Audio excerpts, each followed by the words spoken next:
I thought it was interesting that I was invited to speak to church planters about raising children. Also ich denke, es war interessant, dass ich eingeladen wurde, auf einer Konferenz für Gemeindegründer über Erziehung zu sprechen. But I'm sure you realize that nothing will help us in growing churches as much as having well-ordered families. Aber ich denke, ihr habt vielleicht jetzt schon erkannt, dass uns nichts wahrscheinlich so in der Bildung von guten Gemeinden unterstützen wird, als dass wir geordnete Familien haben. So that as people look at us and at our churches, they think, this is the kind of family life I long for. Damit Menschen wirklich unsere Gemeinden, aber auch unsere Familien anschauen können und sagen können, das ist die Art von Familie, die ich mir auch für meine wünsche. We want to talk in this hour about the first 5 years of life. In dieser Stunde möchten wir uns diesen ersten 5 Jahren des Lebens zuwenden. And of course, this is a very delightful time of life. Und natürlich ist das eine sehr schöne Zeit des Lebens. Because as we bring these children, you bring this baby home from the hospital in a little plastic carrier. Du holst dein Kind aus dem Krankenhaus in so einer kleinen Plastiktransporter. And you have this helpless baby, you set the carrier down on the table and he stays there. Und dann nimmst du eben diesen, Maxi-Cosi ist ja noch nicht, und stellst ihn auf den Küchendresen und dann steht er da. Wouldn't you love to be able to do that with your 8-year-old? Wäre das nicht schön, wenn du das auch mal mit deinem 8-Jährigen machen könntest? Here, just cry if you need anything, I'll come to you. Schrei nur, wenn du was brauchst, ich komme dann schon. See, of course, they don't stay in those carriers for long, do they? Die bleiben nicht wirklich lange in so einem Maxi-Cosi. Because there's this tremendous process of development going on within the child. Weil es halt eine sehr große Entwicklung vorgeht in dem Kind selbst. He's developing physically. Das entwickelt sich körperlich. He goes from being this relatively helpless little baby to being a child that can climb trees and run and jump. Es entwickelt sich zu diesem relativ kleinen, hilflosen Wesen, zu einem Kind, was springen, laufen, klettern kann. By the time he's 5 or 6, he can do things that you're too decrepit to do anymore. Wenn das Kind dann 6 Jahre alt ist, dann kann das Dinge vollbringen, die du schon in deinem Alter gar nicht mehr fertig bringst. So there's this tremendous development going on physically. Also schon allein physisch, körperlich ist da eine radikale Entwicklung, die wir beobachten. The child is developing socially. Auch macht das Kind eine soziale Entwicklung durch. He's learning how to interact with people. Es lernt, mit Menschen umzugehen. How to ingratiate himself to mom and dad. Wie es sich selbst Vater und Mutter gegenüber verhalten muss. And he learns that the things that work with mother don't work with father. Und es lernt recht schnell, dass die Dinge, die bei der Mutti funktionieren, beim Vater nicht klappen und umgekehrt. And vice versa. Und umgekehrt. So he learns how to be cute, how to be funny. Also lernt es, freundlich zu sein, lustig zu sein. How to be demanding. Wie es etwas einfordern kann. How to get his way. Wie es seinen Willen durchsetzen kann. There's also psychological development taking place. Und es gibt auch psychologische Veränderungen, Entwicklungen in dem Leben. The child is developing a sense of himself. Es entwickelt ein Bewusstsein für sich selbst. It's always fun to see the first time a child sees himself in a mirror and knows it's him. Es ist immer schön zu sehen, wenn ein Kind zum ersten Mal sein eigenes Angesicht im Spiegel sieht und realisiert, das bin ja ich. And of course there's spiritual development taking place. Natürlich gibt es auch eine geistliche Entwicklung. The child is either learning to delight himself in God or he's bowing before idols. Wie wir von gesprochen haben, das Kind lernt schon früh, sich entweder seine Freude in Gott zu finden oder sich vor Götzen zu verneigen. So these first 5 years are marked by tremendous development and tremendous change. Die ersten 5 Jahre sind gekennzeichnet von einer umwälzenden Entwicklung und Veränderung. And it's very easy as parents to be overwhelmed with the size of this task. Und natürlich ist es leicht für uns Eltern, von dieser Herausforderung überwältigt zu sein. Because you want to see this child develop in every possible way that he can develop. Weil du doch dein Kind wirklich sehen möchtest, dass es sich in jeder dieser Beziehungen am besten entwickelt. And I want to suggest an overarching training objective this morning. Und ich möchte euch alles überragendes Lehrziel heute Morgen vorstellen.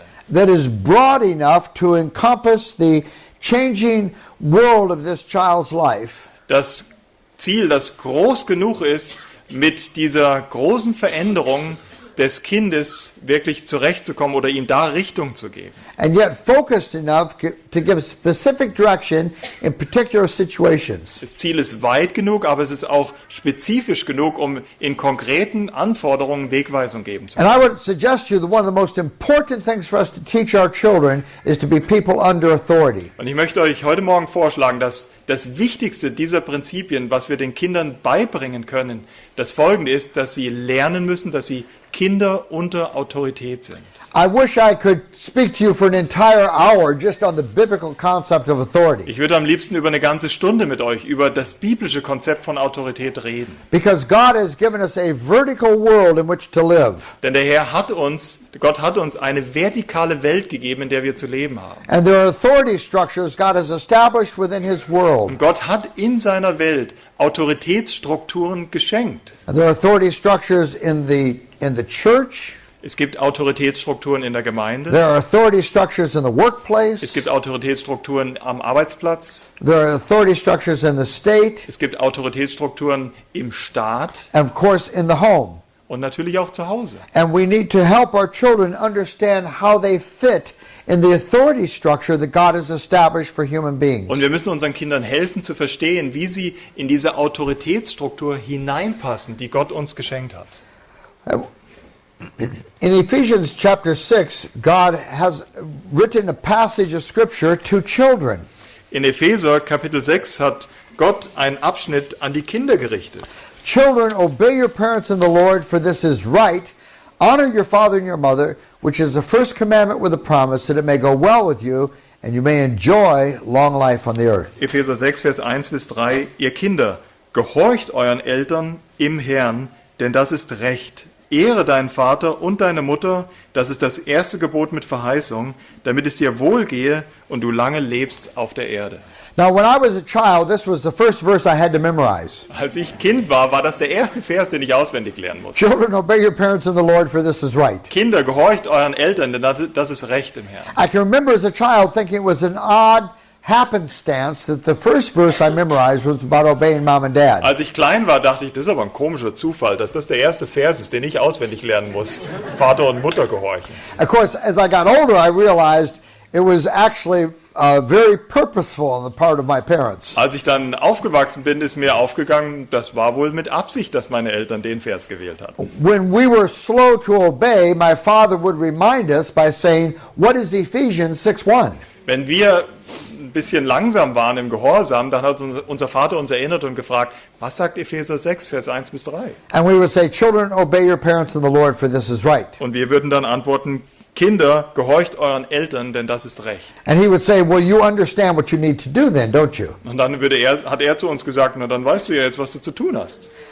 And now, I was speaking to you last night about helping our children have a vision for God's glory. Ich habe gestern Abend mit euch darüber gesprochen, was es heißt, den Kindern zu helfen, einen Blick, eine Schau für die Herrlichkeit Gottes zu haben. And even as we teach them to obey, we are rooting that teaching in the being and existence of God. Und auch wenn wir unseren Kindern Gehorsam beibringen, dann wurzeln wir diesen Gehorsam in der Herrlichkeit Gottes. There's a God in heaven who calls you to obey mom and dad. Da ist ein Gott im Himmel. Er fordert dich auf, Vater und Mutter zu gehorchen. And we must do what God Und says, wir müssen gehorchen, tun, was er sagt. both for our good and for his glory. Und das aus zweierlei Gründen, jawohl, zu unserem Besten, aber auch zu seiner Herrlichkeit.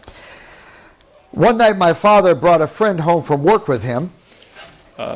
One night. My father brought a friend home from work with him. Eines Abends hat mein Vater einen Freund mit nach Hause gebracht And Dad was giving direction to the children throughout the evening. und der Vater hat den Kindern verschiedene Anweisungen gegeben den Abend. And if we hesitated to obey, he would remind us of Ephesians 6:1. Und wenn wir ein bisschen zögerlich waren im Gehorsam, dann hat er uns an Epheser 6,1 erinnert. Okay, it's time to lay the dishes out on the Er table. hat zum Beispiel gesagt, jetzt ist Zeit, Tisch zu decken. It's not my turn. Und dann kam die Widerrede, ich bin aber nicht dran. What's Ephesians 6:1? Was sagt Epheser 6,1? So we would go do it. Und dann sind wir hingegangen und haben es getan. Okay, it's time to do the dishes. Dann war die Zeit dran, dass wir den Abwasch zu tun haben. I've got homework to do. Ich muss noch Hausaufgaben machen. What's Ephesians 6:1? Was sagt Epheser 6,1? So we go off and do the dishes. Okay, wir machen den Abwasch. Okay, kids, it's time for bed. Okay, Kinder, es ist Zeit fürs Bett gehen. It's only 8:30. Ist doch erst 8:30. What's Ephesians 6:1? Was sagt Epheser 6,1? So we went off to bed. Dann sind wir hochgegangen ins Bett. At the end of the night, my father's friend said, "What is Ephesians 6:1?" Und am Ende dieses Abends hat dann der Freund meines Vaters gefragt, was ist Epheser 6, Vers 1? He thought it's this magical phrase you say to children and they obey you. Er dachte, das muss sich so um so einen Zauberspruch handeln, den du nur deinen Kindern sagen musst und die gehorchen. But of course, it's not magic. Aber natürlich geht es hier nicht um den Zauber. It's a training process. Das ist ein Prozess der Unterweisung. Now, I didn't say a training event, Ich habe gesagt, das ist nicht ein Ereignis, but a process of sondern ein training. Prozess des Lernens, des Trainierens. What God has done in this passage is He's drawn a circle in which children are to live. Was der Herr in diesem Abschnitt getan hat, ist, er hat einen Kreis gezeichnet, in dem Kinder leben sollen. And the boundary of the circle is obey and honor father and mother. Und die Grenzen dieses Kreises werden von Gehorsam und Ehre den Eltern gegenüber markiert. And this circle is really a circle of blessing Und dieser Kreis ist in der Tat ein Kreis des Segens, because God promises these wonderful blessings for children. weil eben Gott diese wunderbaren Segnungen den Kindern verheißt. It'll go well with you and you will enjoy long life. Es wird dir wohlgehen im Leben und du wirst ein langes Leben genießen. Those are two things you want for your children. Das sind zwei Dinge, die du für deine Kinder wünschst. There are two things your children want for themselves. Das sind zwei Dinge, die die Kinder selbst von ihrem eigenen Leben erwarten. And God says the place where that happens is as you honor and obey father and mother. Und Gott sagt ganz klar, die Art und Weise, wie das geschieht, ist, indem du dich in diesem Kreis aufhältst, Vater und Mutter zu ehren und ihnen zu gehorchen. Now, the way we present this to our children is very important. Die Art und Weise, wie wir diese Wahrheit unseren Kindern präsentieren, kommunizieren, ist sehr wichtig. You want to present this truth attractively. Du möchtest ihnen diese Wahrheit auf eine attraktive Art und Weise nahebringen. Presentation is very important. Die Art und Weise, wie man kommuniziert, etwas präsentiert, ist sehr, sehr entscheidend. If you go to an expensive restaurant, you don't expect them to throw the food on the plate like you're in the army. Wenn ihr zum Beispiel in ein sehr feines, teures Lokal geht, dann erwartet ihr nicht, dass euch das Essen auf den Teller geknallt wird wie in der Zeit der Armee. Now, you know that the food is going to be served very beautifully. Du erwartest, dass das Essen sehr fein angerichtet wird. It's going to be placed on the plate very artistically. Und es wird sehr kunstvoll auf dem Teller angerichtet. And something will be drizzled all over it. Und dann wird noch irgendwas ganz fein über das Essen verteilt. See, how we present this truth is very important for our Und children. seht, wie wir diese Wahrheit unseren Kindern nahebringen, ist ebenso wichtig. We never want to come to them like this. Wir wollen niemals auf folgende Art und Weise ihnen gegenübertreten. Look, I am your dad. Schau, ich bin dein Vater. I put a roof over your head. Ich habe das Dach über deinem Haupt gespannt. I buy every bite of food that you put in your mouth. Jeden Bissen deines Essens, den du in deinen Mund schiebst, habe ich bezahlt. And every stitch of clothes you wear on your back.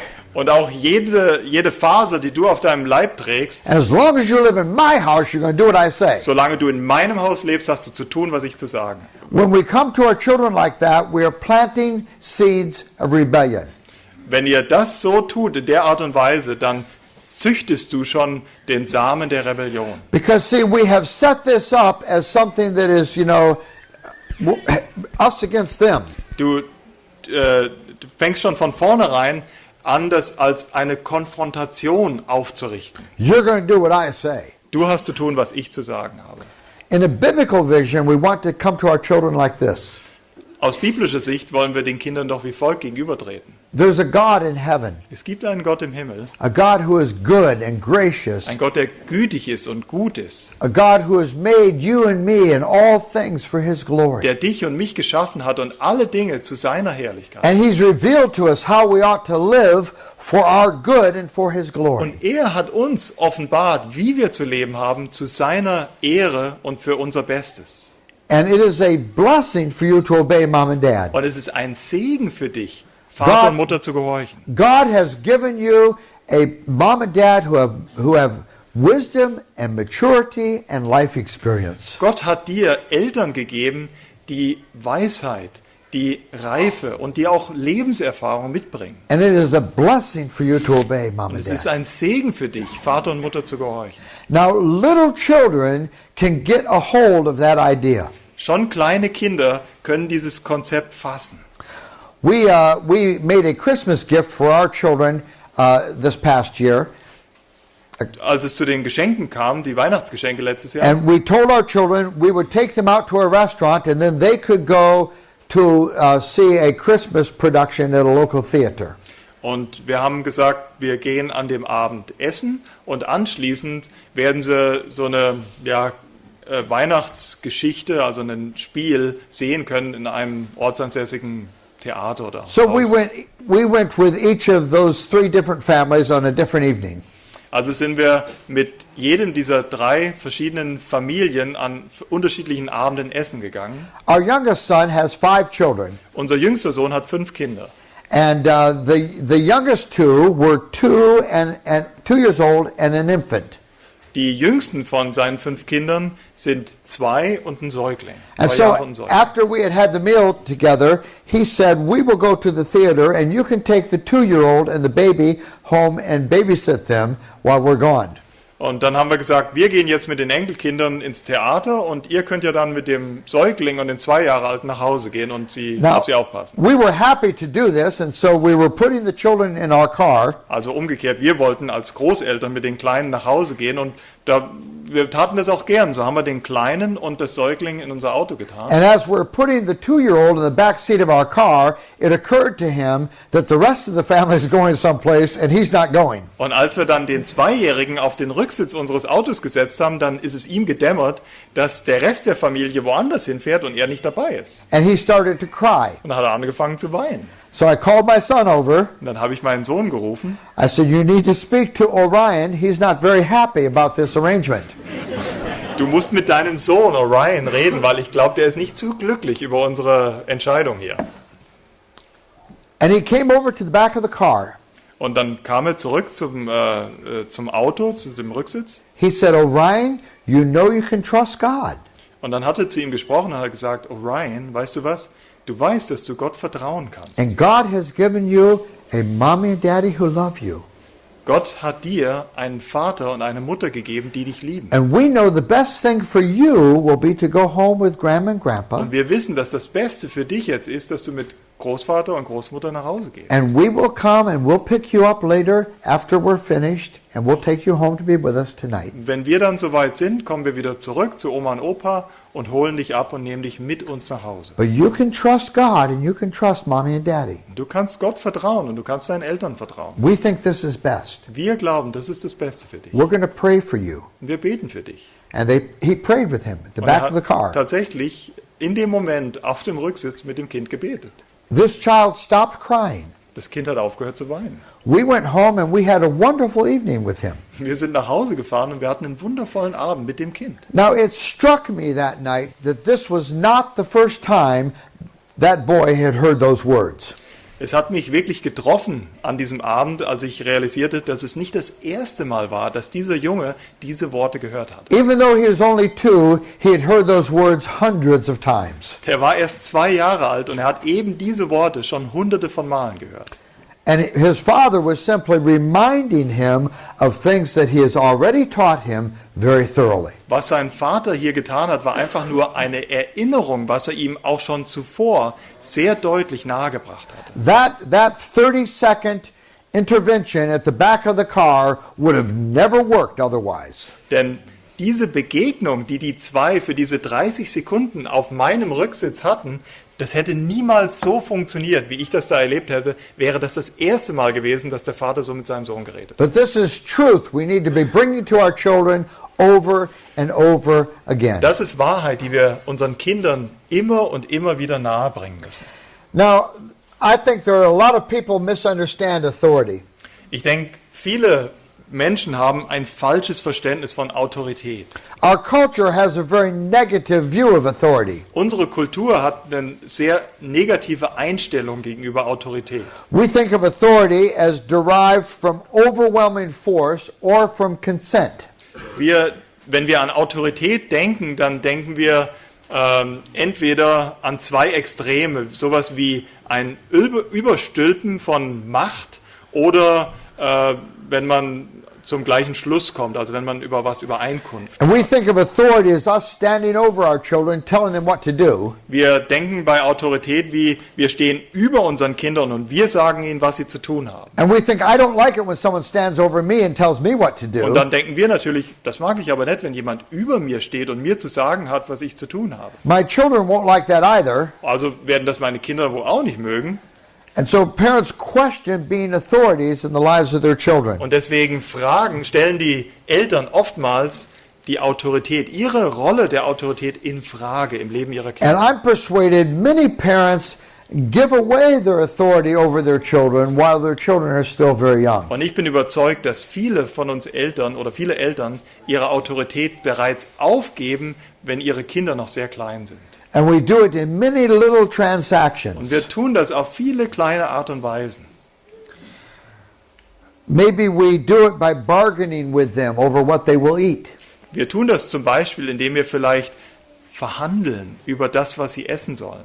Instead of saying, this is good, nutritious food, we're going to eat it with a cheerful heart. Anstelle zu ihnen zu sagen, das ist wirklich gutes Essen und wir werden das jetzt mit dankbarem Herzen zu uns nehmen Maybe another day we'll have something you like better.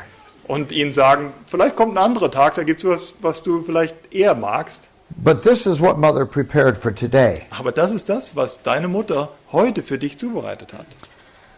So parents give away their authority. Und so geben Eltern manchmal schon früh ihre Autorität auf. Or we make children independent decision makers. Oder wir erziehen Kinder zu unabhängigen Entscheidungsträgern. Honey, do you want to take piano lessons or do you not want to take piano lessons? Take what? Do you want to take piano lessons or do you not want to Oh, take piano lessons? Piano. Liebstes, willst du heute Klavierunterricht nehmen oder willst du heute keinen Klavierunterricht nehmen? Instead of, now what 5-year-old is going to be playing scales Welches Fünfjährige fängt denn an, Tonleitern zu spielen he sees the other kids out there playing football. und schaut dann nach den anderen Kindern, die draußen Fußball spielen They think they're having fun, but I'm investing in a life of enjoyment. und denkt dann in seinem Herzen, die da draußen mögen wohl denken, sie hätten Spaß, aber ich investiere wirklich in ein Leben voll One day Freude. they'll wish they had played scales. Wie sehr sollten die sich wünschen, mal Tonleiter spielen zu können? 5-year-olds don't think that way. Fünfjährige denken in der Regel nicht auf See, diese Art und Weise. they need a parent who is giving kind direction to them. Sie brauchen Eltern, die ihnen fürsorgliche Anleitung geben. In a biblical vision, we ought to view authority like this. Aus biblischer Sicht müssen wir Autorität wie folgt verstehen. God calls me to be an authority in the lives of my children. Gott beruft mich zur Autorität im Leben meiner Kinder. Gracious authority is a blessing to them. Gnädige Autorität ist zum Segen für die Kinder. They need an authority in their lives that is like Jesus. Sie brauchen eine Autorität in ihrem Leben, die dem Herrn Jesus gleichkommt. An authority that is truly kind. Eine Autorität, die wahrhaft gütig ist. But it's a blessing for them to be under authority. Und es ist ein Segen für sie, unter Autorität zu sein. They need parents who have wisdom and maturity and life Sie experience. brauchen Eltern, die Weisheit und Erfahrung und Reife haben. Because children lack these things. Warum? Weil eben Kinder gerade daran Mangel haben. And it is a blessing for us to be a gracious and kind authority in the lives of our So ist children. es ein Segen für unsere Kinder, wenn wir eine gütige Autorität in ihrem Leben darstellen. So we need to train our children to honor and obey father and mother. Also müssen wir unsere Kinder darin unterweisen, Vater und Mutter zu ehren. Let's give some definition to these terms. Lass uns ein paar Definitionen anschauen von diesen Begriffen, die hier in Epheser 6 gebraucht werden. What does it mean to obey? Was heißt das, zu gehorchen? Obedience is submission to God's authority Gehorsam bedeutet Unterordnung unter Gottes Autorität. Remember, it's always Godward in its focus. Vergesst das nicht, es geht immer um den Blick zu Gott hin, seine Autorität. It's what we do because there's a God in heaven whom we must obey. Wir tun, was wir tun, weil es einen Gott im Himmel gibt, dem es zu gehorchen gilt. And you see, as you teach even a child to obey, you are teaching them about the glory of God. Selbst ein kleines Kind unterweist du schon in der Herrlichkeit Gottes, wenn du über Autorität sprichst. God, who is good and kind and gracious, calls you to obey. Gott, der gut ist und gütig ist und gnädig ist, ruft dich zum Gehorsam auf. See, I'm not coming to children just saying, you have to do what I say. Ich gehe nicht auf die Kinder zu und sage ihnen, du musst jetzt tun, was ich dir sage. I'm coming to them saying, you must do what God says. Ich sage ihnen, du musst tun, was Gott sagt. God made you. Gott hat dich geschaffen. He knows what's best for Er you. weiß, was am besten für dich ist. It's a blessing for you Es ist to ein obey Mom Segen and für Dad. dich, Mutter und Vater zu gehorchen. So it's submission to God's authority that causes a child to do what he's told to do by his parents immediately, without complaint and without question. Also Gehorsam ist eine Unterordnung unter die Autorität Gottes, die ein Kind veranlasst, das, was seine Eltern von ihm verlangen, sofort, ohne Widerrede, ohne sich zu beschweren und ohne in Frage zu stellen, zu tun. Now each one of us has a parenting style. Jeder von uns hat ja so einen Stil, wie er erzieht. And whatever your parenting style, your children know when they've played the game to the end of the board and they're going to have to obey now. Und je nachdem, wie dein Erziehungsstil aussieht, wissen deine Kinder ganz genau, wann sie das Ende der Fahnenstange erreicht haben und jetzt mit ihrem Spiel aufhören müssen. Maybe it's when mother screams and says, "Did you hear me?" Vielleicht ist es erst in dem Moment, wo die Mutter dann schreit und sagt, habt ihr mich nicht gehört? And the veins are showing in her forehead, in her neck. Und ihre Adern pumpen sich so auf in ihren Schläfen und auch am Hals. And the child realizes, I better obey before she hurts herself. Und das Kind kommt dann zu der Erkenntnis, ich sollte jetzt besser gehorchen, bevor sie sich noch was Or maybe antut. it's when father uses all my names. Oder wenn der Vater anfängt, mich bei meinen allen Namen zu rufen. Theodore, Alan, Tripp. Theodore, Alan, Tripp. I better obey now Jetzt sollte ich besser gehorchen. because he's using all my names. This is really Er serious. benutzt jetzt die ganze Länge meiner Vornamen, jetzt wird es wirklich ernst. Or maybe it's when mother counts. Oder es ist vielleicht, wenn die Mutter anfängt zu zählen. 1, 2, 3, 1, 2, 3, 67, 68, 69. 67, 68. By the time she gets to 70, I better have obeyed. Wenn sie dann bei 70 angelangt ist, dann muss ich wirklich gehorchen. Or maybe it's when I'm threatened. Oder vielleicht, wenn ich bedroht werde. Young man, do you want a spanking? Junger Mann, du willst einen Schlag auf den Hintern? I'm only going to ask you one more time. Ich werde dich noch ein einziges Mal fragen. Do you want a spanking? Willst du einen Schlag auf den Hintern? And 2 times after that, I better have obeyed. Und dann noch zweimal und dann muss ich wahrscheinlich gehorchen. You see, whatever your style of parenting, your children know when they're going to have to obey now. Seht ihr, es spielt gar keine Rolle, welchen Erziehungsstil ihr verfolgt. Eure Kinder wissen ganz genau, wann der Punkt erreicht ist, wann sie gehorchen müssen. So why not train them Also warum sie nicht darin unterweisen, through a training process? in einem Prozess, in einem Unterweisungsprozess, When I speak to you in a normal conversational tone, dass sie, wenn ich schon in einem ganz normalen Ton mit ihm rede, I say words that you understand. ihnen Worte nahebringen, die sie verstehen können. I ask you to do something you have the ability to do. Das Kind frage, etwas zu tun, zu dem es auch die Fähigkeit hat, es zu tun, My expectation is that you will obey me. dann ist meine Erwartung, dass du gehorchst. And if you don't obey, we will deal with that in appropriate ways. Und wenn du nicht gehorchst, dann werden wir in angemessener Art und Weise damit umgehen. We need to train our children to obey. Wir müssen unsere Kinder darin unterweisen, zu gehorchen. And we need to train them in very purposeful ways. Und wir müssen das sehr zielgerichtet tun. We need to train our children to honor father and mother. Genauso müssen wir unsere Kinder darin unterweisen, den Vater und die Mutter zu ehren. Now, honoring father and mother is submission to God's authority. Sie müssen verstehen, Vater und Mutter zu ehren ist wiederum eine Unterordnung unter Gottes Autorität. It's always Godward in its focus. Es ist der Blick ist immer letztendlich auf Gott hingerichtet. And as we're teaching our children to honor and obey, we are always referencing the importance of God. Wenn wir unseren Kindern Gehorsam und Ehren beibringen, dann tun wir das immer in Bezug auf Gott. But it's submission to God's authority that causes the child to speak to his parents with respect for the parent's role as God's agent of discipline and correction and nurture. Ehren bedeutet Unterordnung unter Gottes Autorität, die ein Kind veranlasst, mit seinen Eltern in einer Weise zu reden, die von Respekt für deren Rolle als Gottes Stellvertreter in Bezug auf Fürsorge, Leitung und Disziplin zeugt. Honoring father and mother means you can't speak to mom and dad in the imperative. Ehren Vater und Mutter gegenüber bedeutet, du kannst deinen Eltern nichts befehlen. You can't give me a command. Ihr könnt nicht im Imperativ zu ihnen reden.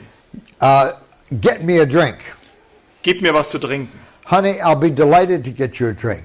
Und dann liebst es, das ist mein Vergnügen, dir I was zu trinken love zu you. I geben. want to meet your needs. Ich liebe dich und ich möchte wirklich deine Bedürfnisse stillen. But you can't command me. Aber du kannst mir nicht befehlen. You can ask me, Du kannst mich fragen, may I have a drink? darf ich bitte was zu trinken haben? May I have a drink, please? Darf ich bitte was zu trinken I haben? would be delighted to get you a drink. Und dann kannst du antworten, das ist But mein Vorrecht, dir was zu trinken zu geben. you've got to speak to mom and dad with respect. Aber du musst Vater und Mutter mit Respekt anreden. We're not equals. Wir sind in dem Sinne nicht gleich. God has put me over you. Gott hat mich über dich gestellt. And you need to speak to me in a way that recognizes the authority that God has given me over Und you. du hast mit mir in einer Art und Weise zu reden, die dieses Verhältnis von Autorität, in das Gott uns gestellt hat, respektiert. Let me just say, especially for young mothers, Ich möchte es als Wort ganz besonders an junge Mütter richten. you do not want to be your child's best friend. Du möchtest nicht der beste Freund deines Kindes sein. Your child does not need you as a best friend. Dein Kind braucht dich nicht als besten Freund. He needs you to be the very best parent you can be under God. Dein Kind braucht dich als die beste Mutter, die du unter der Autorität Gottes sein kannst. Now, as a parent, we can play with our children. Als Eltern können wir selbstverständlich mit unseren Kindern We can spielen. enjoy them and have fun with Wir them. haben Freude mit ihnen, wir haben Spaß mit ihnen. But even our play is never the play of an equal. Aber selbst im Spiel mit ihnen ist das nie ein Spiel von Gleichen. We're always the parent who is in a nurturing role with our child. Wir sind immer die Eltern, die in einer versorgenden Rolle unseren Kindern gegenüberstehen. Now, God promises these wonderful blessings as children live under authority. Gott verheißt diese wunderbaren Segnungen, wenn sie eben unter dieser Autorität leben. And we could think about these blessings in two ways. Wir können über diese Segnungen auf zwei Art und Weisen denken. There are wonderful spiritual blessings that come as our children obey mom and dad. Das sind wunderbare geistliche Segnungen, die unsere Kinder erfahren, wenn sie ihren Eltern gehorchen. This child is learning I can trust God to work through the authorities in my life to bring blessing to me. Und so lernen die Kinder schon von Anbeginn, dass Gott durch die Autoritäten meines Lebens Segnungen in mein Leben bringt. He's learning that joy is not found in doing whatever I want to do. Es lernt, dass Freude nicht darin zu finden ist, dass ich das tun und lassen kann, was ich will. Joy is found in understanding God's will and doing what God calls me to do. Freude ist darin zu finden, Gottes Willen zu verstehen und Gottes Willen in meinem Leben zu So tun. there are very wonderful spiritual blessings that come. Also gibt es wunderbare geistliche Segnungen, die mit Gehorsam einhergehen und There also are very practical blessings. aber auch sehr, sehr praktische Segnungen. Imagine with me that you are going to take a day to do something enjoyable with your children. Stellt euch vor, ihr macht einen Ausflug mit euren Kindern an einem Tag. And you would like to invite another child to come along as a companion with your child to enjoy the day with your child. Und an dem Tag lädst du noch einen Freund von deinem Kind ein, damit die zwei den Tag verbringen können. Who are you going to invite to come along? Wen lädst du dann ein, wenn du dir so ein Kind aussuchst? Are you going to think, who do we know who is wild and unruly? Sprichst du dann mit deiner Frau und denkst darüber nach, An wen können wir denken, der richtig wild und aufsässig ist? Who do we won't know who won't listen to us? Wen kennen wir, der uns auf keinen Fall gehorsam ist? Who won't obey? Der uns nicht zuhört? Who will complain when it's time to go home? Der sich dann aufregt und murrt, wenn es Zeit ist, nach Hause zu gehen? Let's invite him along. Das ist den wir da einladen. You're not going to do that, are you? Das machst du nicht wirklich. Machst du das? Who are you going to invite? Nach wem suchst du? Wen wirst du einladen? You're going to invite a child that is submissive to adult authority.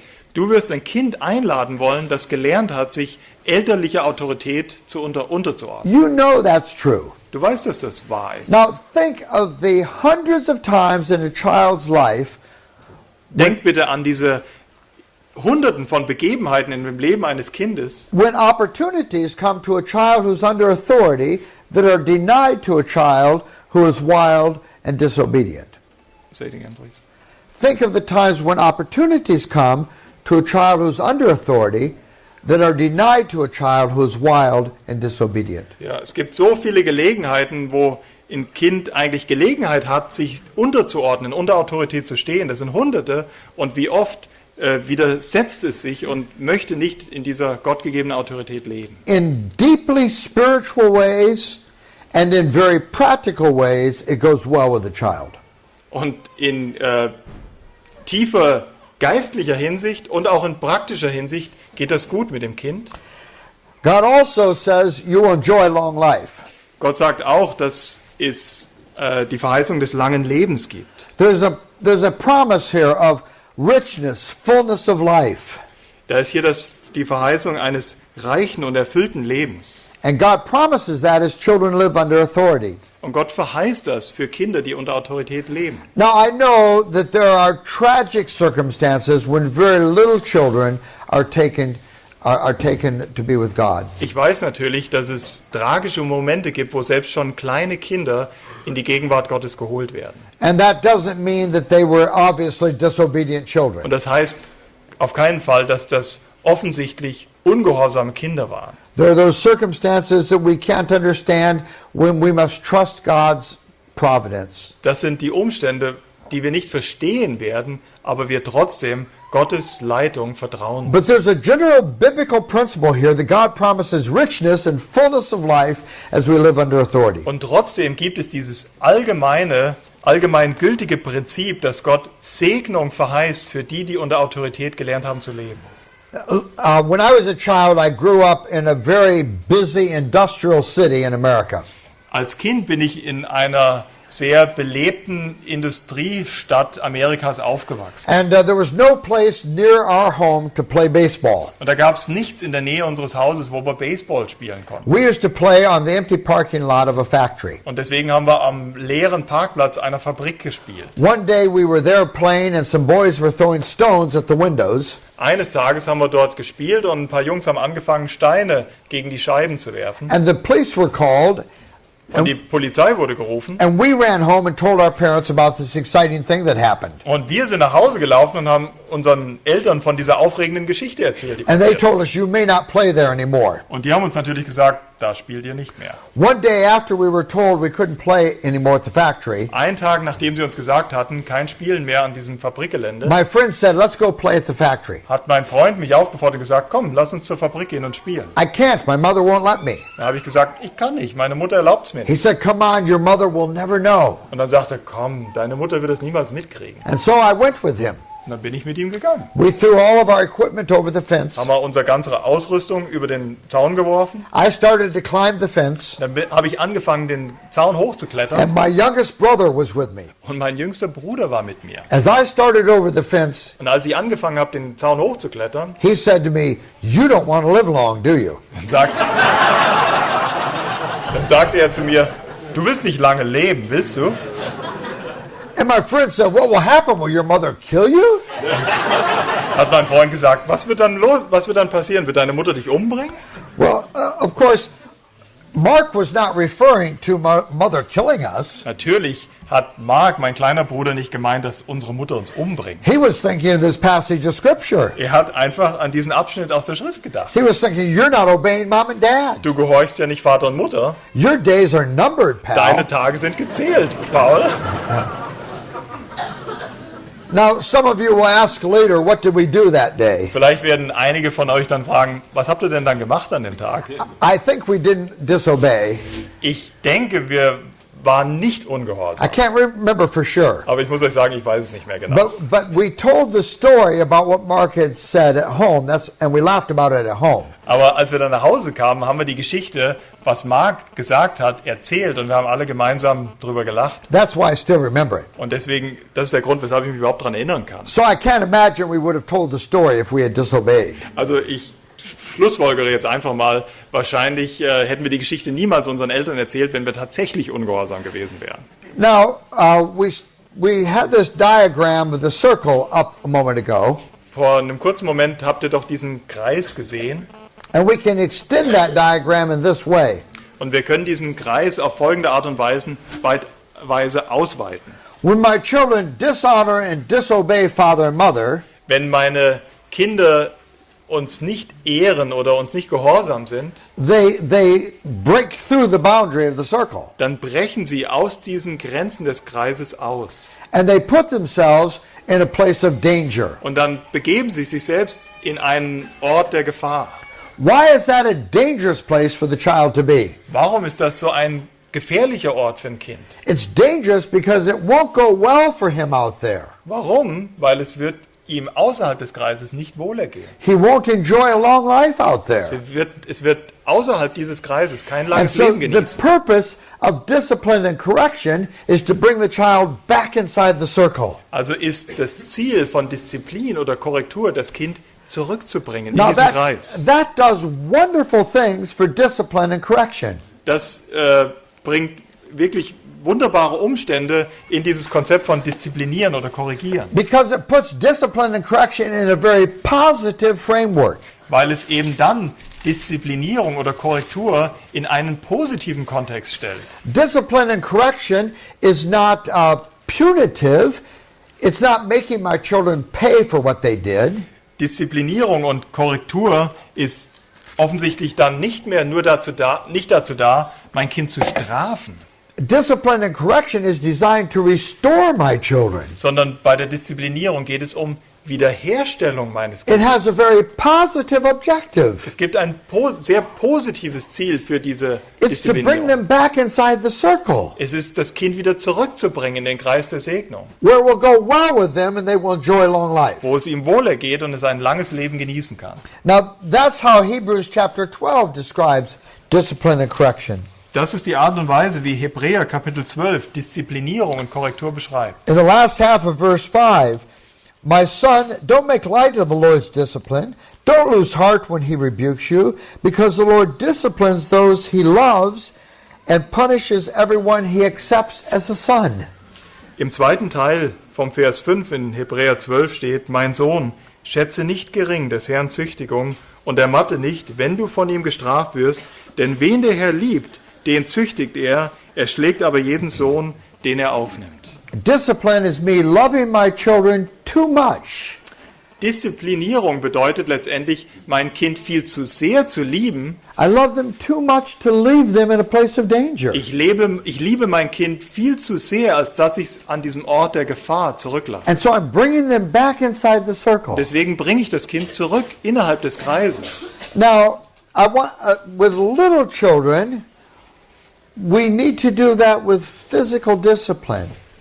Für kleine Kinder ist das die physische Disziplinierung. And I want to talk to you for a few minutes about physical discipline of children. Und ich möchte mit euch für eine kurze Zeit über eben diese physische Disziplinierung reden. Now, I know that in a group this size, there are some people who have promised themselves, I will never use physical discipline on my children. Ich weiß genau, dass wir in einer Gruppe von der Größe hier mit Sicherheit Leute unter uns haben, die in ihrem Herzen sich entschieden haben, ich werde niemals mein Kind auf die Art und Weise züchtigen. And I want to appeal to you to hear me and to hear the word of God this morning. Und ich bitte euch inständig, dass ihr heute Morgen nicht nur mich hört, sondern auch das Wort Gottes hört. Now, I understand some of the reasons why you may feel like I don't want to do physical discipline of my Ich children. verstehe sehr wohl einige der Gründe, warum ihr euch entschieden habt, euer Kind niemals physisch Maybe zu you disziplinieren. were abused as a child. Vielleicht bist du als Kind misshandelt worden. You were struck in anger. Du bist im Zorn geschlagen worden. And when your parents were very angry with you, they hit you. Als deine Eltern richtig zornig waren, haben sie dich geschlagen. And it frightened you. Und das hat dich in Furcht und Angst und Schrecken versetzt. And you felt like, I never want to do that to my children. Und du hast gedacht, das will ich niemals meinen Kindern antun. And if you had that life experience, I want to stand in solidarity with you and say you should never do that to your children. Und wenn du eben diese Lebenserfahrung gemacht hast, dann möchte ich wirklich mich an deine Seite stellen und genauso mit dir sagen, du solltest das niemals mit deinem Kind tun. Because what happened to you was wrong. Denn was dir geschehen ist, war falsch. I also know that one of the reasons why we don't like the idea of physical discipline is it's not popular.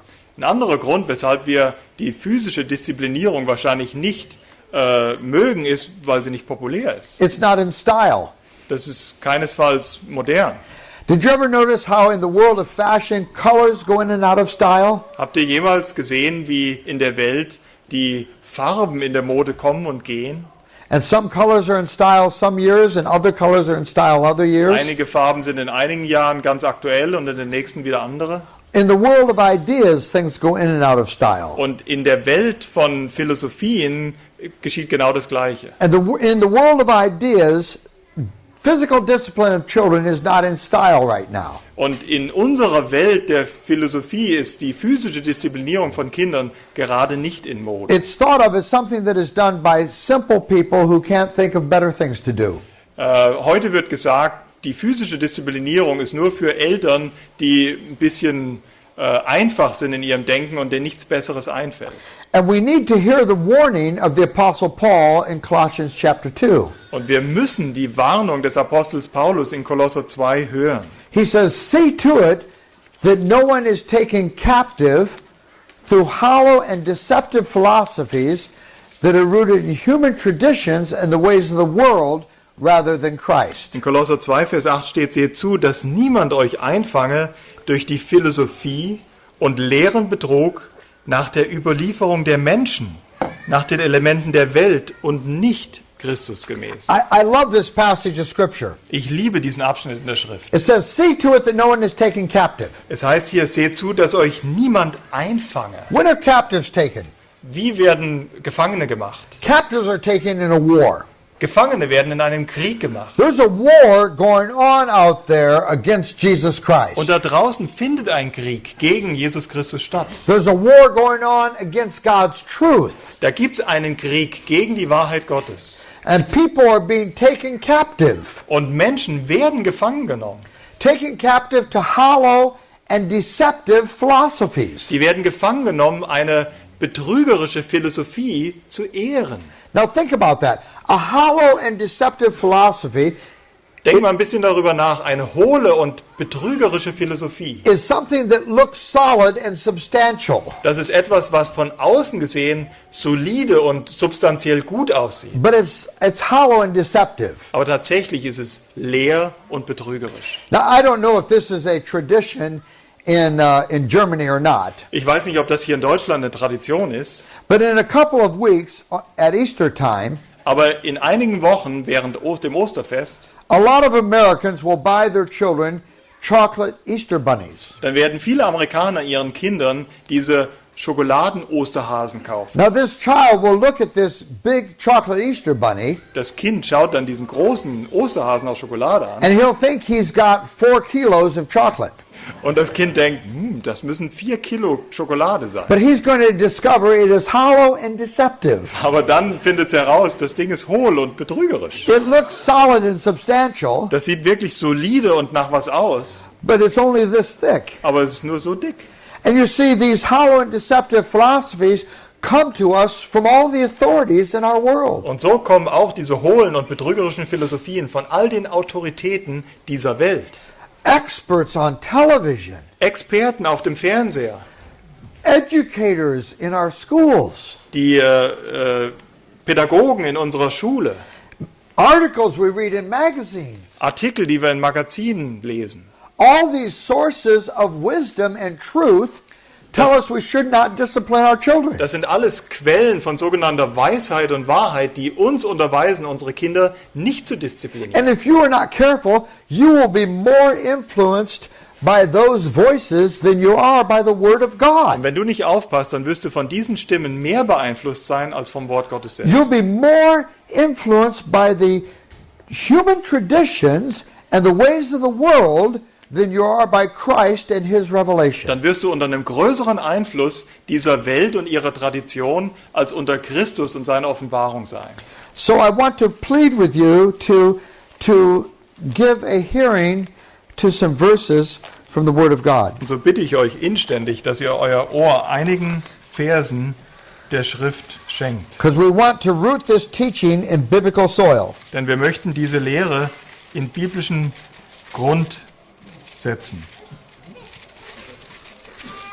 Proverbs 13:24. Sprüche 13, Vers 24. He who spares the rod hates his son, but he who loves him is careful to discipline him. Wer seine Rute schont, hasst seinen Sohn, aber wer ihn lieb hat, züchtigt ihn bei Zeiten. Two observations here. 2 Beobachtungen an der Stelle. Hebrew rhymes ideas rather than words. Der Reim in Hebrews, Hebrew, the Hebrew language. okay. Das Hebräische reimt eher die Gedanken oder das Konzept, die Idee, als die Worte, so wie wir das im Deutschen machen. And the rhyming ideas here are the rod of correction and discipline. Und der Reim, den wir hier sehen, ist zum einen die Rute der Disziplinierung und die Züchtigung. The other thing I want you to see is it says, he who loves his son is willing to discipline him. Das ist die eine Beobachtung. Das andere, was ich möchte, dass ihr das bitte erkennt, ist, der seinen Sohn liebt, der züchtigt ihn. People say to me, I love my kids too much to physically discipline them. Menschen sagen mir, ich liebe mein Kind viel zu viel, als dass ich es physisch disziplinieren würde. And I say, no, you love yourself too much. Und ich sage ihnen, nein, du liebst dich selbst zu viel. If you are a person of normal goodwill, Wenn du wirklich eine Person von einem aufrichtigen, guten Willen bist, what could be more difficult than to be the reason for your child's discomfort? was könnte dann say it again, please. What could be more difficult than to be the reason for your child's discomfort? Was könnte dann schwieriger sein, als der Grund für das Nichtwohlergehen des Kindes zu sein? But see, the parent who loves their child will overcome that natural aversion against physical discipline. Der Vater oder die Mutter, die sein Kind lieben, werden diese natürliche Abneigung gegen physische Züchtigung überwinden. Could you read for us Proverbs 19:18? Lasst uns Sprüche 19, Vers 18 lesen. Sprüche 19, Vers 18 sagt, züchtige deinen Sohn, solange noch Hoffnung da ist, aber lass dich nicht dazu hinreißen, ihn zu töten. Proverbs 22:15, folly is bound up in the heart of a child. Sprüche 22, Vers 15, haftet Narrheit am Herzen des Knaben. Now, if the way that the Proverbs uses the term folly, it's not talking about childishness.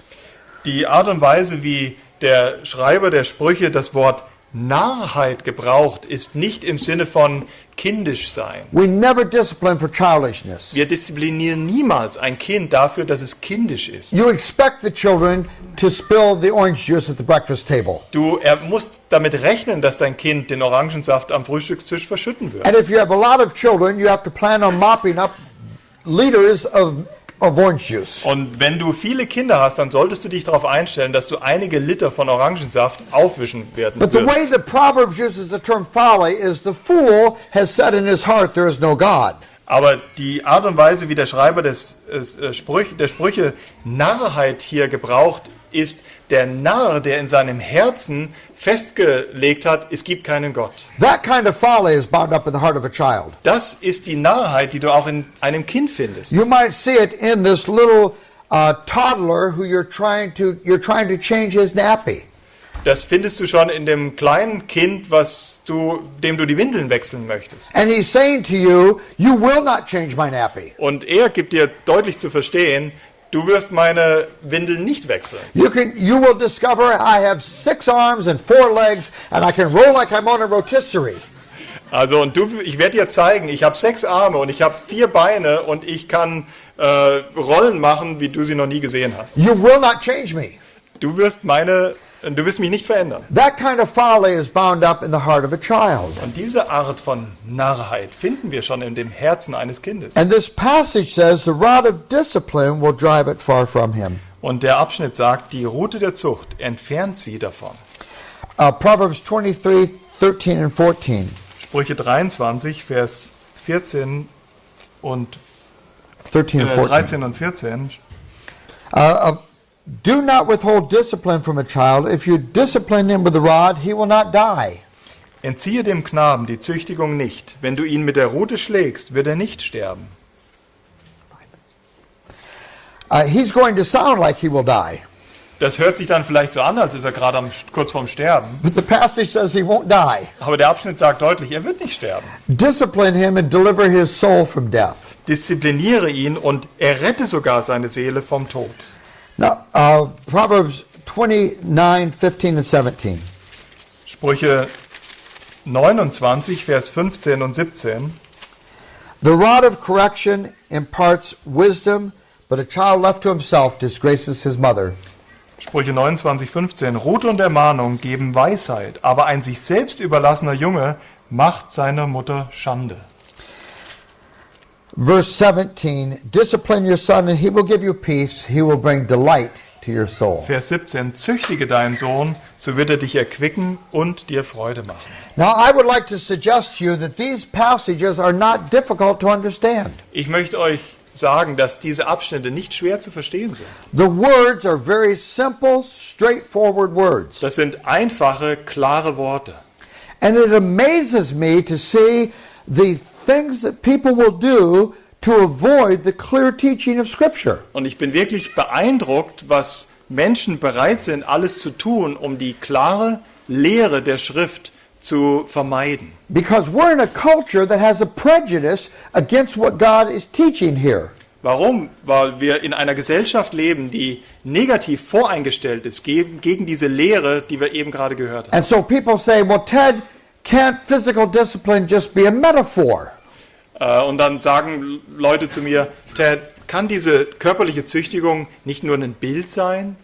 Now, there are times when it's clear that the Bible is giving us metaphors. Nun, es gibt Zeiten, da ist die Schrift sehr deutlich, wenn sie von einem Bild spricht, von einem Gleichnis. When I read that God is a rock, that's obviously a metaphor. Wenn ich zum Beispiel lese, Gott ist ein Fels, dann ist das offensichtlich ein Bild. What it's telling me is God is stable, secure, unchanging. He's a rock. Was es mir sagen möchte, ist, dass Gott fest ist, dass er niemals sich ändert, dass er zuverlässig ist, wie ein Fels. It does not make sense to interpret that as a metaphor.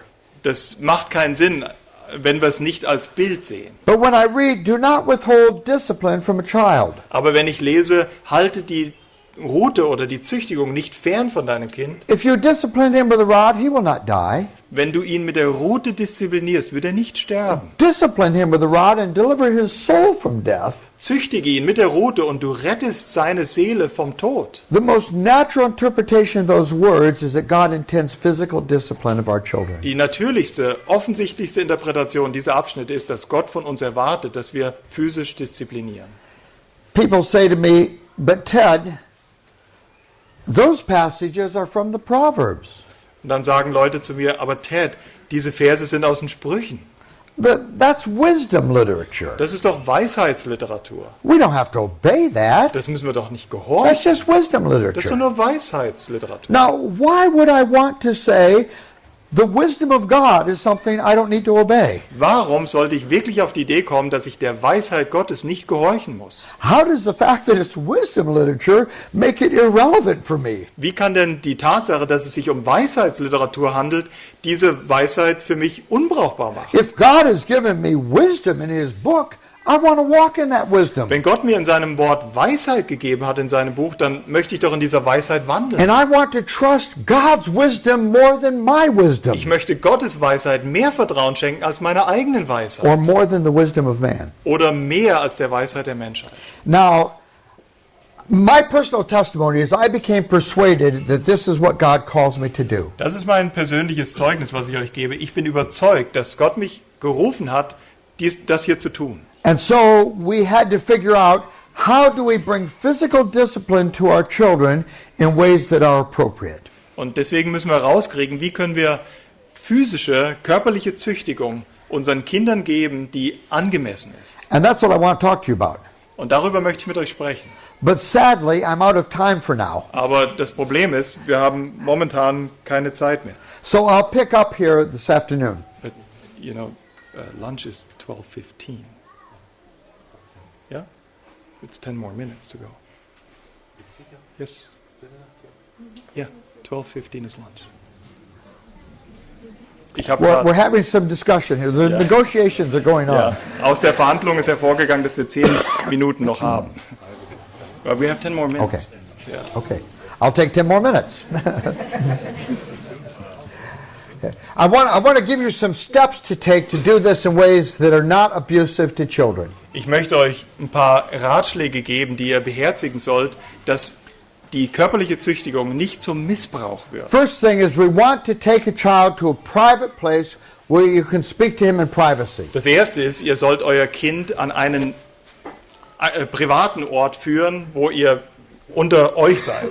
You don't want the other children to be watching as the child's being Du disciplined. willst nicht, dass die anderen Kindern zuschauen, wie das eine Kind diszipliniert wird. People say, yeah, but I want the other kids to know what happens when you disobey. Dann sagen vielleicht manche Eltern, aber ich will, dass die anderen Kinder sehen, was passiert, wenn du ungehorsam bist. Don't worry, they will know. Mach dir keine Sorgen, die werden das rauskriegen. They will know something went on behind those closed doors that I don't want to be part of. Die werden ganz genau wissen, dass da irgendwas hinter diesen verschlossenen Türen vor sich ging, in das sie nicht hineingezogen werden Number wollen. two, you want to tell this child specifically what they've done or failed to do. Zweitens, du willst dem Kind ganz genau wissen lassen, was es falsch gemacht hat. So the discipline is always tied to a particular failure to obey. Disziplinierung ist immer verbunden mit einem ganz konkreten Ungehorsam. You're not giving discipline at the end of the day when you've had it with the kids. Du züchtigst deine Kinder nicht am Ende eines langen Tages, wenn du einfach zu viel von deinen Kindern hast. Because if you do that, you're going to be angry. Denn wenn du das machst, dann machst du das aus einem Zorn heraus. And you're going to be abusive to your children. Und dann ist das Missbrauch an deinem Kind. Number three, we want to secure an acknowledgement from the child. Wir möchten drittens auch sicherstellen, dass das Kind das Zustimmen zur Kenntnis genommen hat. Honey, Daddy told you to pick up your toys, didn't he? Liebstes, der Vater hat dir gesagt, dass du dein Spielzeug aufräumen sollst. Hat er das nicht gemacht? You didn't obey Daddy, did you? Du hast dem Vater nicht gehorcht, hast du?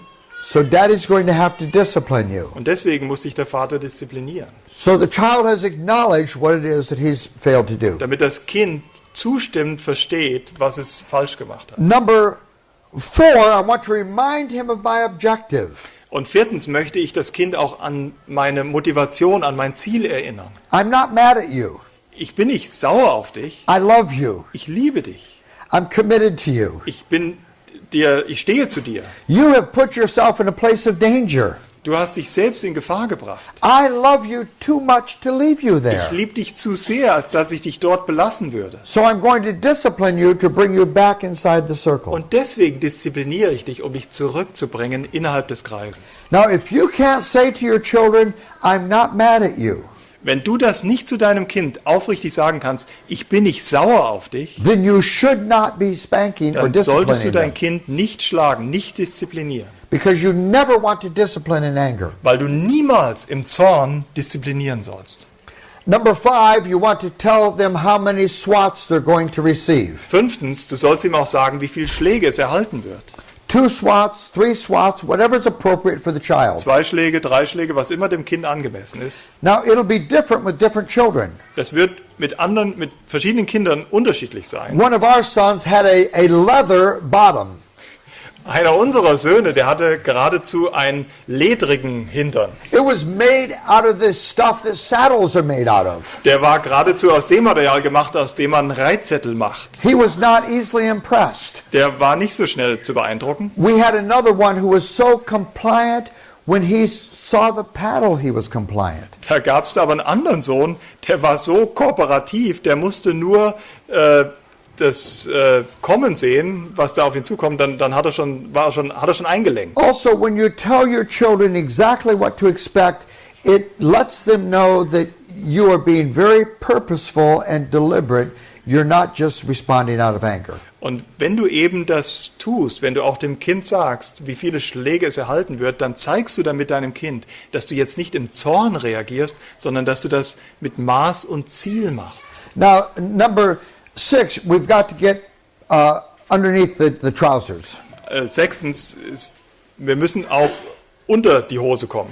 See, I've seen moms spank children through 2 nappies and a pair of overalls.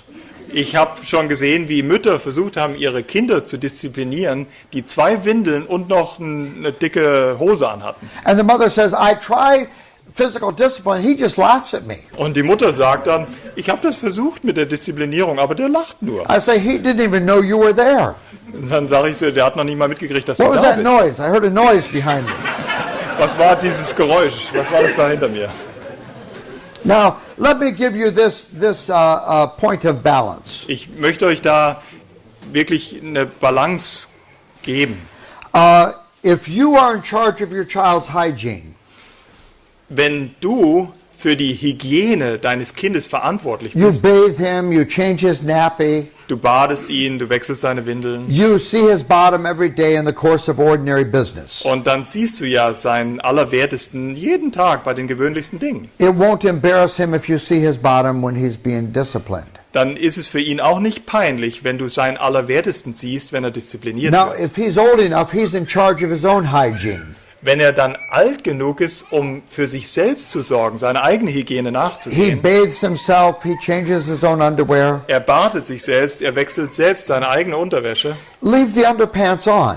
dann lass die Unterwäsche ruhig an. You certainly don't want the child to be embarrassed or have any sense of shame. Es ist mit Sicherheit nicht das Ziel, dass du dein Kind beschämen möchtest. You do want to make sure there are no books back there or something that's going to keep you from being effective. Solltest aber vielleicht doch darauf achten, dass da nicht noch ein Buch dazwischen steckt. Now, number 7 is restoration.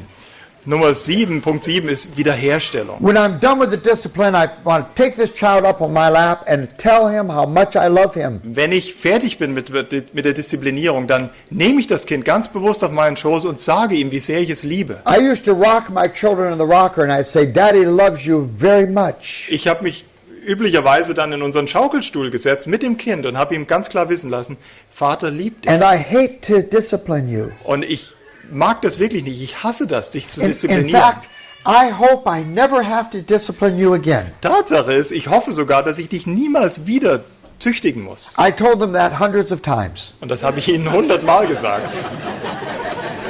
I meant it every single time. Und ich muss euch zugeben, jedes Mal.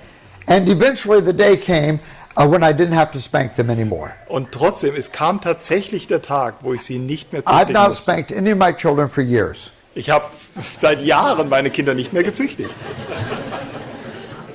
Now, if he won't be restored, Wenn er aber nicht wiederhergestellt ist, he's pushing me away, wenn er mich zur Seite schiebt, he's calling to the other parent for help, wenn er nach dem anderen Elternteil um Hilfe ruft, he's making himself like a board so he slides off my lap. wenn er sich wie einen Stecken macht, dass er mir den Schoß If hinunterrutscht, he's letting me know he won't be restored, wenn er mir ganz klar zeigt, ich möchte aber gar nicht versöhnt wiederhergestellt werden, 2 things I need to check.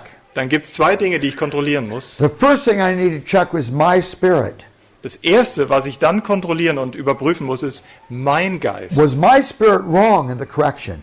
War ich falsch, indem ich das Kind gezüchtigt habe? Maybe I came to this child in anger Vielleicht kam ich zu dem Kind im Zorn and I was disciplining in anger und habe ihn dann auch im Zorn gezüchtigt and I frightened him und habe ihm Furcht eingeflößt and I hurt his feelings. und habe sogar seine Gefühle verletzt. And if I have sinned against him with sinful anger, I need to ask for forgiveness. Wenn ich dann erkenne, dass ich gegen mein Kind gesündigt habe, in sündigem Zorn, muss ich um Vergebung bitten. Please forgive me. Bitte vergib mir. You needed to be disciplined, Du musstest gezüchtigt werden, but I should have never disciplined you when I was angry. aber ich hätte das niemals tun sollen, wenn ich zornig war. Please forgive me. Bitte vergib mir. The second thing I need to check is the child's spirit. Und das Zweite, was ich dann überprüfen sollte in so einer Situation, ist der Geist meines Kindes. Maybe he's just still outside the circle. Vielleicht ist er wirklich noch außerhalb des Kreises. My one son with a leather bottom, sometimes I would have to say to him, "You're not sweet enough yet."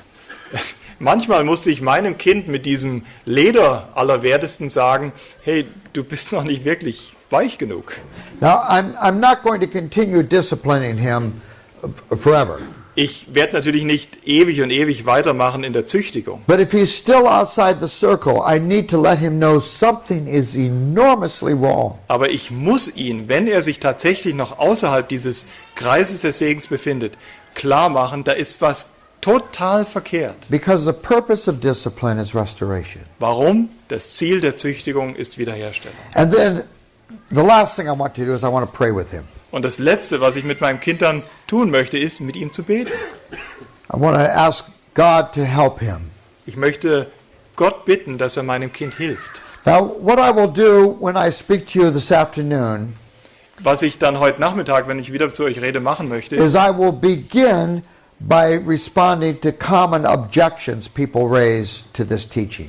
ich werde heute Nachmittag das Thema nochmal aufgreifen und diesen üblichen Einwänden begegnen, die Leute gegenüber dieser Lehre haben. Or to common questions. Oder zumindest mit Fragen. Oder wir können dann auch Fragen beantworten. And so I'm going to be adding a necessary piece to this that I don't have time to add right now. Ja, ich möchte heute Nachmittag nochmal darauf zurückkommen, weil wir momentan jetzt gerade nicht die Zeit Let's dafür haben. pray that God will be with us. Lass uns beten, dass der Herr mit uns sei. Father, I pray that you would help us to be people who are submissive to your word. Vater, ich bitte dich, dass du uns hilfst, Männer und Frauen zu sein, die sich deinem Wort unterordnen. Make us people who are willing to be persuaded by your word. Hilf uns, dass wir Menschen sind, die von deinem Wort wirklich zutiefst überzeugt sind. Lord, help us to be people who, if we disagree, are able to disagree in gracious and pleasant ways. Hilf uns, dass wenn wir widersprechen, dass wir das in einer guten Art und Weise tun. And help us to pray for one another, Und hilf uns, füreinander zu beten. that God would lead us into deep and thorough understanding of his truth. Dass du uns in eine Tiefe und ein grundlegendes Verständnis deines Wortes schenkst. And give us wisdom to Gib uns teach these things Weisheit. to our children. Gib uns Weisheit, diese Dinge auch unseren Kindern beizubringen. We pray this for Christ's glory. Wir Amen. beten das um Christi Herrlichkeit.